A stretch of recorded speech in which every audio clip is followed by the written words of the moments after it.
कहानी की शुरुआत होती है अमेरिका के एक जाने माने कॉलेज MIT में। इस वक्त हम प्रोफेसर जेरल्ड को अपनी मैथ्स की क्लास पढ़ाते हुए देखते हैं। लेक्चर खत्म होने के बाद उन्होंने अपने स्टूडेंट्स को बताया कि मैं क्लास के बाहर बोर्ड पर मैथ्स का एक बहुत मुश्किल सवाल लिखने वाला हूँ और अगर तुम में से किसी ने भी इसे सॉल्व कर दिया तो कॉलेज में तुम्हारा नाम सुनहरे अक्षरों से लिखा जाएगा। उन्होंने अपने स्टूडेंट्स को मोटिवेट भी किया ये कहकर कि पहले भी मेरे कुछ स्टूडेंट्स इस क्वेश्चन को सॉल्व कर चुके हैं और आज के दिन वो बिल्कुल टॉप पे हैं अपनी फील्ड में। ये सवाल बहुत मुश्किल है, ये देखते हुए प्रोफेसर जेरल्ड ने उन्हें सेमेस्टर के आखिर तक का वक्त दिया ताकि वो आराम से समय लेकर इसे सॉल्व कर सकें। लेक्चर खत्म हुआ और फिर हमने विल हंटिंग नाम के एक आदमी को देखा जो वहाँ पर साफ सफाई का काम करता था। उसने वो मैथ्स प्रॉब्लम देखी जो प्रोफेसर ने लिखी थी। विल बाद में अपने घर गया और बाथरूम के शीशे पर इक्वेशन सॉल्व करने लगा। अगले दिन जब वो वहाँ बिल्कुल अकेला था उसने चौक उठाया और प्रॉब्लम का आंसर लिख दिया। ये बहुत बड़ी बात थी क्योंकि उसने इस सवाल का जवाब सिर्फ एक दिन में निकाल दिया था। काम के अलावा विल अपना सारा समय अपने दोस्तों के साथ मटर गश्ती करते हुए बिताता था। एक दिन जब वो एक बेसबॉल मैच देख रहा था तो विल ने एक लड़के को देखा जो स्कूल में उसे परेशान करता था। उसे देखते ही विल के अंदर गुस्सा फूट गया। वो अपने दोस्तों के साथ उस लड़के के पास गया और लड़ाई शुरू कर दी। अंत में विल ने बदला लेते हुए उस लड़के को बहुत मारा। मामला ज्यादा न बढ़ जाए तो उसके दोस्तों ने उसे रोक दिया, लेकिन तब तक पुलिस वहां आ गई और जब पुलिस वाले ने उसे रोकने की कोशिश की तो उसने पुलिस वाले पर ही हमला कर दिया जिस वजह से वो अरेस्ट हो गया। दूसरी ओर प्रोफेसर जेरल्ड को पता चला कि जो मैथ्स प्रॉब्लम उसने लिखी थी वो तो सॉल्व भी हो गई है। वो तुरंत चेक करने गया और देखा कि किसी ने सच में उसका क्वेश्चन बिल्कुल सही सॉल्व कर दिया था। उसने अपने कुछ होशियार स्टूडेंट से पूछा कि ये तुम लोगों में से किसी का काम तो नहीं है, लेकिन जब उन बच्चों ने भी मना कर दिया तब तो प्रोफेसर एकदम चौंक गया। खैर प्रोफेसर की अगली क्लास पूरी तरह भरी हुई थी। सब लोग जानना चाहते थे कि आखिर वो अनजान मैथ्स जीनियस है कौन। प्रोफेसर ने कहा कि जिसने भी ये सॉल्व किया है वो आगे आए, मैं उसे उसका प्राइज देना चाहता हूँ। लेकिन पूरी क्लास एक दूसरे को देखने लगी, कोई भी आगे नहीं बढ़ा। जब कोई भी सामने नहीं आया तो प्रोफेसर ने अपने स्टूडेंट से कहा कि मैं एक और मैथ्स प्रॉब्लम लिख रहा हूँ जिसे सॉल्व करने में मुझे खुद 2 साल लगे थे। अब तुम में से जो भी वो मैथ्स जीनियस है इसे तो एक दिन में सॉल्व नहीं कर पाएगा। वहीं दूसरी ओर विल अभी जेल से बाहर आया ही था। उसने अपना साफ सफाई का काम किया और तुरंत प्रॉब्लम सॉल्व करने लग गया। उसी वक्त जेरल्ड अपने ऑफिस से बाहर आया और उसने विल को बोर्ड पर लिखते हुए देख लिया। उसने विल को रोकने की कोशिश की, सोचा कि वो बोर्ड पे ऐसे ही कुछ लिख रहा होगा। प्रोफेसर को अपनी तरफ आते हुए देखकर विल वहां से भाग गया। बाद में जब प्रोफेसर वापस आया तो उसने देखा कि विल ने तो एक्चुअली उसकी प्रॉब्लम सॉल्व कर दी है जिसे सॉल्व करने में उसे खुद 2 साल लगे थे, वो इस लड़के ने कुछ ही देर में सॉल्व कर दी। अब उसे पता चल गया था कि वो सीक्रेट मैथ्स जीनियस कौन है। काम के बाद विल अपने दोस्तों से मिला और वापस बार में गया थोड़ी ड्रिंक्स लेने के लिए। वहाँ कुछ खूबसूरत लड़कियों को देखकर विल का दोस्त चकी उनके पास गया और फ्लर्ट करने लगा। लड़कियों को इम्प्रेस करने के लिए चकी ने ऐसे ही झूठ बोल दिया कि हाँ मैं भी यही MIT में पढ़ता हूँ, जीनियस हूँ मैं। तभी एक आदमी बीच में बोला और पूछने लगा कौन सी क्लास में पढ़ता है बे तू? जिसके जवाब में चकी ने कहा हिस्ट्री। वो लड़का समझ गया था कि ये झूठ बोल रहा है। उसने चकी की बेइज्जती करनी शुरू कर दी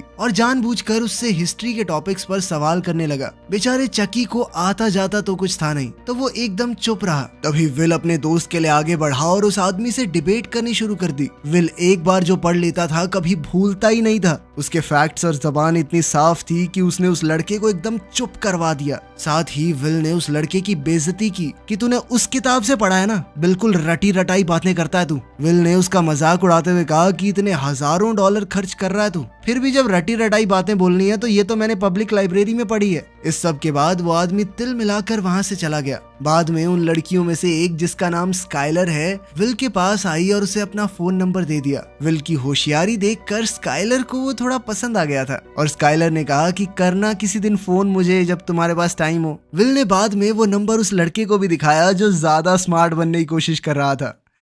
इस बीच प्रोफेसर जेरल्ड उस सफाई करने वाले को ढूंढ रहे थे जिसने उनकी वो मुश्किल प्रॉब्लम इतनी आसानी से सॉल्व कर दी। थोड़ी पूछताछ के बाद उन्हें विल का कॉन्टैक्ट नंबर मिल गया, जिसके बाद वो सीधा विल की कोर्ट हियरिंग में पहुंच गया। उसके ऊपर एक पुलिस ऑफिसर पर हमला करने का केस लगा था। विल ने अपने आप को कोर्ट में बचाने की बहुत कोशिश की, लेकिन जज ने कहा कि तुम्हारे ऊपर पहले से चोरी और मारपीट के आरोप लगे हुए हैं। जज ने कहा कि अब मैं पुलिस से भी हाथापाई को नजरअंदाज नहीं कर सकता और आखिरकार जज ने उसे जेल में डाल दिया। और अगर वो बेल लेना चाहता है तो $50,000 देने होंगे, यानी लगभग 44 लाख रुपए। इसी के साथ विल को जेल भेजा गया, लेकिन वहाँ उसकी मुलाकात प्रोफेसर जेरल्ड से हुई, जिसके पास उसके लिए एक डील थी। उसने विल से कहा कि मैंने जज से बात कर ली है और मैं तुम्हें छुड़वाने के लिए तैयार हूँ, लेकिन तुम्हें मेरी 2 शर्तें माननी होंगी। पहली शर्त ये थी कि विल प्रोफेसर जेरल्ड के साथ मैथ्स की क्लास लगाएगा, और दूसरी शर्त ये थी कि उसे काउंसलिंग लेनी पड़ेगी। विल इस बात पर हंसने लगा, लेकिन वो जेल में भी नहीं रहना चाहता था। उसके पास कोई ऑप्शन था नहीं, इसीलिए उसने सारी शर्तें मान ली। जल्द ही उसने अपनी मैथ्स की क्लास प्रोफेसर जेरल्ड के साथ शुरू कर दी, जो विल के तेज दिमाग को देखकर एकदम हैरान रह गए। अब दूसरी शर्त के हिसाब से उसे एक थेरेपिस्ट से काउंसलिंग लेनी होगी, लेकिन चाहे वो कितने भी थेरेपिस्ट के पास क्यों न चला जाए, विल खुद को उनके सामने खोलता नहीं था। ऊपर से उनका मजाक अलग से उड़ाने लगता। वो एक दिन पहले उन थेरेपिस्ट्स की लिखी हुई किताबें पढ़ लेता और अगले दिन जम के उनकी बेइज्जती करता। आखिरी ऑप्शन के तौर पर प्रोफेसर जेरल्ड ने अपने पुराने दोस्त शॉन मैगवायर से मदद मांगी, जो अब साइकोलॉजी पढ़ाता था। शॉन ने शुरुआत में तो कहा कि मेरे पास फालतू टाइम नहीं है इस सब के लिए, लेकिन जब जेरल्ड ने उसे समझाने की कोशिश की कि वो लड़का बहुत स्पेशल है, अगर सही रास्ते पर नहीं आया ना तो अपनी जिंदगी बर्बाद कर बैठेगा। ये सब सुनने के बाद शॉन आखिरकार मान गया और विल से मिला। जैसा कि उसने अपने पुराने थेरेपिस्ट के साथ किया था, विल ने शॉन की किताब भी पढ़ ली थी और अब वो उनके हिसाब से ही उसका मजाक उड़ाने लगा। लेकिन शॉन ने पेशेंस रखते हुए विल के साथ एकदम नॉर्मल बातचीत की,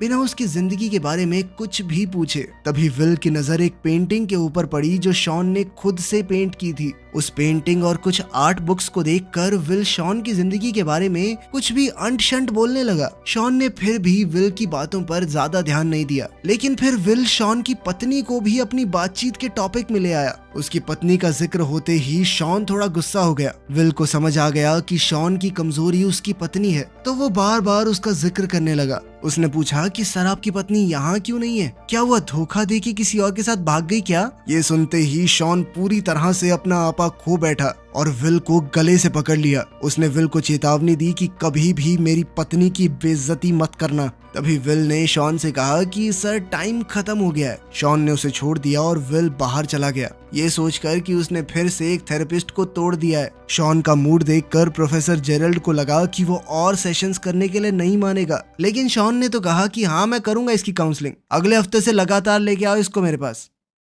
काउंसलिंग के बाद विल स्काइलर के साथ डेट पर गया। डेट पर विल को पता चला कि स्काइलर एक बहुत ही अमीर परिवार से है और इस वक्त हार्वर्ड में पढ़ रही है। उन दोनों ने ही एक दूसरे के साथ बहुत अच्छे से समय बिताया। अपनी खूबसूरत पहली डेट के आखिर में उन्होंने एक दूसरे को चूम लिया। विल जब अगले हफ्ते शॉन से मिलने आया तो शॉन ने कहा कि चलो बाहर चल के बातचीत करते हैं। शॉन विल को एक पार्क में ले गया और उससे बात करने लगा। उसने विल से कहा कि तुमने जो कुछ भी बोला मैंने उस बारे में बहुत सोचा। आखिर में मुझे यही समझ में आया कि तुम दिमाग से एक छोटे बच्चे हो जो ये जानता ही नहीं है कि वो क्या बोल रहा है, बदतमीज हो थोड़े से। शॉन ने विल से कहा कि मैं समझता हूँ तुम बोलना नहीं चाहते, शायद कोई डर है तुम्हारे अंदर, लेकिन बेटा एक बात याद रखना, कभी तो तुम्हें बोलना ही पड़ेगा वरना जिंदगी की सारी अच्छी चीजें खो बैठोगे। अगले दिन विल अपने दोस्त चकी के साथ एक कंस्ट्रक्शन साइट पर मजदूरी करने गया। उसने स्काइलर को फोन किया, लेकिन वो बात करने से डर रहा था। शॉन के साथ अपने तीसरे थेरेपी सेशन में विल ने एक शब्द भी नहीं कहा और शॉन ने भी नहीं। दोनों पूरा 1 घंटा चुप रहे। चौथा सेशन भी इसी तरह से शुरू हुआ, जहाँ किसी ने कुछ नहीं बोला,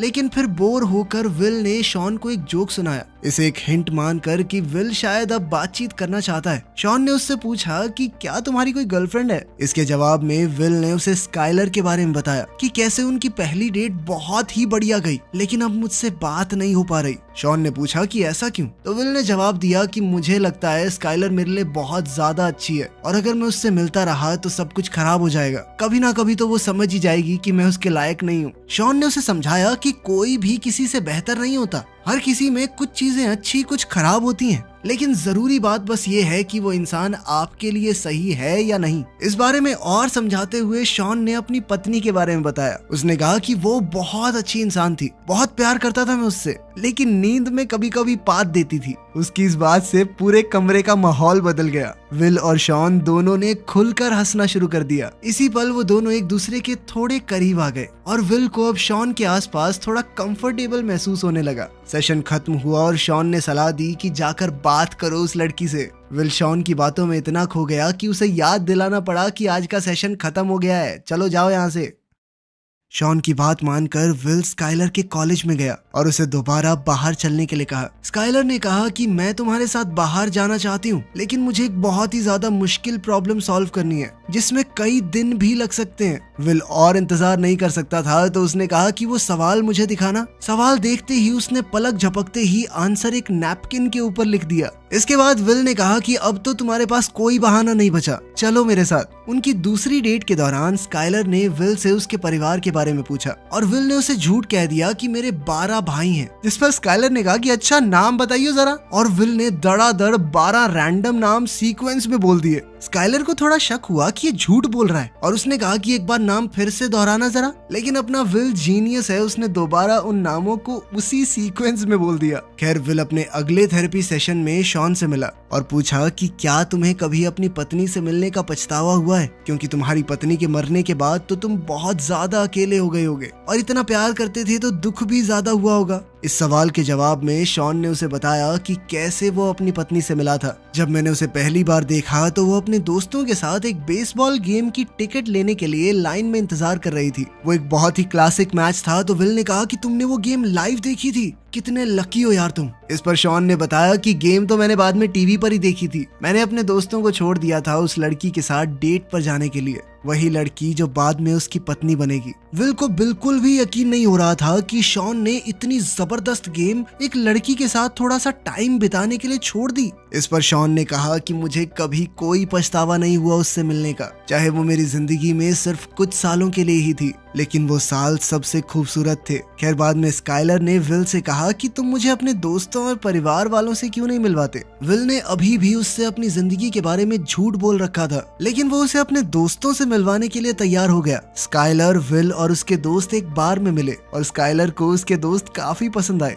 उन सभी ने एक दूसरे के साथ बहुत अच्छे से समय बिताया। तभी प्रोफेसर जेरल्ड शॉन से विल की प्रोग्रेस के बारे में पूछने आया। शॉन ने कहा कि विल धीरे धीरे खुलना शुरू हो गया है, लेकिन अभी थोड़ा और वक्त लगेगा उसे पूरा कंफर्टेबल करने में। प्रोफेसर जेरल्ड ने बताया कि मैं विल के लिए एकदम टॉप की नौकरी ढूंढ रहा हूँ। इंटरव्यू तो वो बहुत प्यार से क्रैक कर लेगा, बस उसकी ये दिमागी प्रॉब्लम ठीक हो जाए, फिर उसे मैथ्स की फील्ड में अपना नाम बनाने से कोई नहीं रोक पाएगा। शॉन ने कहा कि तुम उसके बाप हो क्या जो उसके लिए जिंदगी के फैसले ले रहे हो? जो भी वो लड़का करना चाहता है उसे करने दो, वो जीनियस है, इसका मतलब ये थोड़ी कि बस यही करना पड़ेगा, जबरदस्ती है। लेकिन प्रोफेसर जेरल्ड ने कहा कि वो कुछ और नहीं कर सकता, मैं विल का टैलेंट वेस्ट नहीं होने दूंगा। लेकिन विल को इस तरह की नौकरी में कोई दिलचस्पी नहीं थी, इसीलिए उसने अपने दोस्त चकी को इंटरव्यू में अपनी जगह भेज दिया। एक रात अपनी जिंदगी के बारे में बात करते हुए स्काइलर ने विल से कहा कि तुम मेरे साथ कैलिफोर्निया चलोगे। स्काइलर की बात सुनकर विल घबराने लगा और बोला कि वो उसके साथ नहीं चल सकता, मेरी सारी जिंदगी यहीं पर है। स्काइलर ने उससे पूछा कि तुम मुझसे प्यार करते हो मैं जानती हूँ, तो पूरी तरह मेरे साथ आने में इतना डरते क्यों हो और मुझे कभी कुछ सच भी नहीं बताते। उसने ये भी बताया कि मुझे पता है तुमने झूठ बोला था, तुम्हारे 12 भाई हैं। ये झूठ सामने आने पर विल अपना आपा खो बैठा। उसने कहा क्या जानना चाहती हो तुम मेरे बारे में? अनाथ हूँ मैं, माँ बाप का अता पता है नहीं। अपनी ज्यादातर जिंदगी एक परिवार से दूसरे में फुदकते हुए बिताई है मैंने। बचपन में जिस परिवार के साथ मुझे रखा गया वो मारता था, मुझे कुत्ते की तरह मारता था। स्काइलर रोने लगी और विल से कहा कि कोई बात नहीं, मैं तुम्हारे साथ हूँ ना, मैं तुम्हारे साथ रहूंगी चाहे कुछ भी हो जाए। लेकिन विल ने उसे दूर कर दिया और कहा कि मुझे किसी की मदद नहीं चाहिए। विल को कहीं ना कहीं डर था कि अगर उसने किसी को पास आने दिया और फिर वो इंसान उसे छोड़कर चला गया तो वो सह नहीं पाएगा। स्काइलर ने रोते हुए कहा कि मैं तुमसे बहुत प्यार करती हूँ, कभी तुम्हें छोड़कर नहीं जाऊंगी। लेकिन विल ने झूठ कह दिया कि मैं तुमसे प्यार नहीं करता और वहां से चला गया, स्काइलर को अपने कमरे में अकेला रोते हुए छोड़कर। प्रोफेसर जेरल्ड के बहुत कहने पर विल ने आखिरकार नौकरी के लिए हाँ कह दिया। विल इंटरव्यू देने गया तो लेकिन नौकरी लेने की कोशिश नहीं की। थेरेपी सेशन में शॉन ने उससे पूछा कि वो अपनी जिंदगी में सबसे ज्यादा किस पर भरोसा करता है। विल ने जवाब दिया मेरे दोस्त चकी के ऊपर। शॉन ने कहा हाँ मैं मानता हूँ, तुम्हारा भाई जैसा दोस्त है, जान भी दे देगा तुम्हारे लिए, लेकिन दोस्तों के साथ जिंदगी तो नहीं बिताई जा सकती ना। फिर शॉन ने उससे पूछा तो अपनी रोजी रोटी कैसे कमाओगे? इस पर विल ने कहा कि दिहाड़ी पीटूंगा, कंस्ट्रक्शन का काम बहुत अच्छे से आता है मुझे, सारी जिंदगी कर लूंगा, कमा लूंगा, खा लूंगा। इस पर शॉन ने विल से कहा कि तुमने सारी उम्र मजदूरी की है तो वो तुम्हारा कंफर्ट जोन बन चुका है, उससे बाहर निकलने से डर रहे हो तुम, और यही डर तुम्हें एक बेहतरीन जिंदगी जीने से रोकेगा। शॉन ने उसे ये नहीं कहा कि जेरल्ड जो तुम्हें नौकरी लेने को कह रहा है वो कर लो, बल्कि उसने विल से पूछा कि तुम अपनी जिंदगी में क्या करना चाहते हो। इस पर विल ने मजाक में कहा कि मैं तो भेड़ बकरियां चराना चाहता हूँ। ये जानकर कि विल सीरियस नहीं है, शॉन ने उसे अपने ऑफिस से निकलने को कहा। उसने कहा कि मैं अपना वक्त बर्बाद नहीं करना चाहता, तुम्हारे पास फालतू टाइम होगा, मेरे पास नहीं है, अगर ईमानदारी से जवाब नहीं देना तो जाओ। इस पर विल गुस्सा हो गया और शॉन पर चिल्लाने लगा। शॉन ने फिर से पूछा कि वो अपनी जिंदगी में क्या करना चाहता है। विल दोबारा से चुप रहा, उसने जवाब नहीं दिया। शॉन ने उससे कहा चला जा यहाँ से, जा। स्काइलर के कैलिफोर्निया जाने से पहले विल ने उसे फोन करके अलविदा कहा। स्काइलर ने एक आखिरी बार कहा कि मैं तुमसे प्यार करती हूँ। विल मुस्कुराया लेकिन अपने डर की वजह से जवाब नहीं दिया। उसे अभी भी लगता था कि आखिर में तो मेरा दिल टूटना ही है। अगले दिन चकी से बात करते हुए विल ने कहा कि मैं कोई नौकरी वोकरी नहीं लेने वाला, और अब तो स्काइलर भी चली गई। दोनों भाई यहीं पे कंस्ट्रक्शन का काम करेंगे, अड़ोस पड़ोस में रहेंगे आराम से। ये सुनकर चकी ने अपने दिल की बात कही। उसने विल से कहा कि देख 10 साल बाद मैं तो यहीं मिलूंगा, लेकिन अगर तू 10 साल बाद यहाँ मिला ना तो मुझे बहुत दुख होगा। चकी ने कहा कि मेरा एक ही सपना है, सुबह जब मैं तुझे लेने तेरे घर जाता हूँ ना, मेरे दिल से हर रोज आवाज आती है कि काश आज ये साला यहाँ ना मिले, कुछ अच्छा कर रहा हो जिंदगी के साथ। दूसरी ओर प्रोफेसर जेरल्ड शॉन से लड़ रहा था कि आखिर वो विल को काम लेने के लिए मना क्यों नहीं पा रहा। शॉन ने कहा कि हमें विल को मजबूर नहीं करना कि अपनी जिंदगी के इतने बड़े बड़े फैसले ले, अभी उसे खुद ही नहीं पता वो क्या करना चाहता है। उसने समझाया कि विल को छोड़ दिए जाने का डर है, इसीलिए वो लोगों को अपने पास नहीं आने देता। जेरल्ड उसकी बात से सहमत नहीं था। उसने शॉन से सीधा कहा कि विल को अपनी जिंदगी बर्बाद करने मत दे। क्या अपनी तरह फेलियर बनाना चाहता है क्या उसे? इस पर शॉन ने जवाब दिया कि मैं कोई फेलियर नहीं हूँ,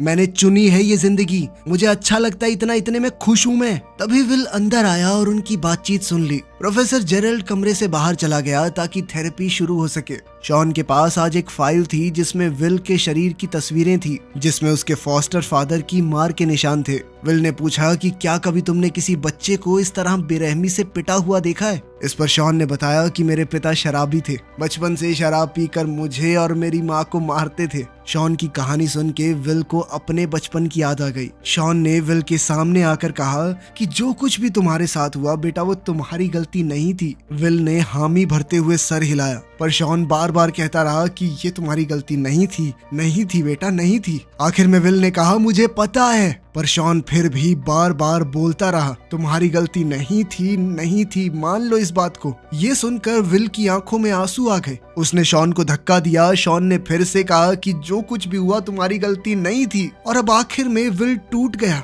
उसने शॉन को गले लगा लिया और जोर जोर से रोने लगा। अब वो अपना बीता हुआ दर्द छोड़कर आगे बढ़ने के लिए तैयार था। उसने शॉन से कहा कि वो उन्हीं नौकरियों में से एक लेगा जो प्रोफेसर जेरल्ड ने उसके लिए तैयार की हैं। इसके साथ उसका आखिरी थेरेपी सेशन खत्म हुआ। विल ने शॉन से पूछा कि अगर बाद में कभी बातचीत करने का मन करे तो आ सकता हूँ, जिस पर शॉन ने कहा कि तुम्हारे लिए हमेशा दरवाजे खुले हैं। जिसके बाद विल ने शॉन को गले लगाकर अलविदा कहा। उसके 21वें जन्मदिन पर उसके दोस्तों ने मिलकर उसे एक गाड़ी दी थी। गाड़ी नई तो नहीं थी, पर विल बहुत खुश था इस गिफ्ट से, क्योंकि ये उसके सबसे अच्छे दोस्तों की तरफ से था। उधर प्रोफेसर जेरल्ड शॉन के पास गया और उसे फेलियर बुलाने के लिए माफी मांगी। वो दोनों बिछड़े दोस्त फिर से मिल गए और शॉन ने बताया कि वो वर्ल्ड टूर पर जा रहा है। इतने भी कम पैसे नहीं कमाता मैं, समझा। जब शॉन अपना सामान पैक कर रहा था, विल उसके घर के बाहर कार लेकर आया और उसे ट्रिप के लिए रेडी होते हुए देखा। विल घर के दरवाजे तक गया और शॉन के मेल बॉक्स में एक लेटर छोड़ दिया और फिर वहां से चला गया। इसी बीच चकी विल को काम पर ले जाने के लिए उसके घर गया। उसने दरवाजे पर नॉक किया लेकिन कोई जवाब नहीं आया। उसने खिड़की से झांक कर देखा कि विल घर पर नहीं है। चकी मुस्कुराया और समझ गया कि विल को अपनी जिंदगी में क्या करना है उसने फैसला कर लिया है। शॉन को भी विल का छोड़ा हुआ लेटर मिल गया। लेटर में विल ने लिखा था कि वो नौकरी नहीं ले रहा, वो कैलिफोर्निया जा रहा है स्काइलर से मिलने। ये पढ़कर शॉन मुस्कुरा दिया और अंदर चला गया। चलो लड़की मिल गई, अब अपना जीनियस कुछ ना कुछ तो अच्छा कर ही लेगा। आप सबके प्यार की वजह से हमारे 1 मिलियन पूरे हो गए हैं, उसके लिए बहुत ज्यादा थैंक्स तुम सबको। तुम सभी मेरे लिए बहुत स्पेशल हो यार, 0 से 1 मिलियन पे ले आए। Love you all.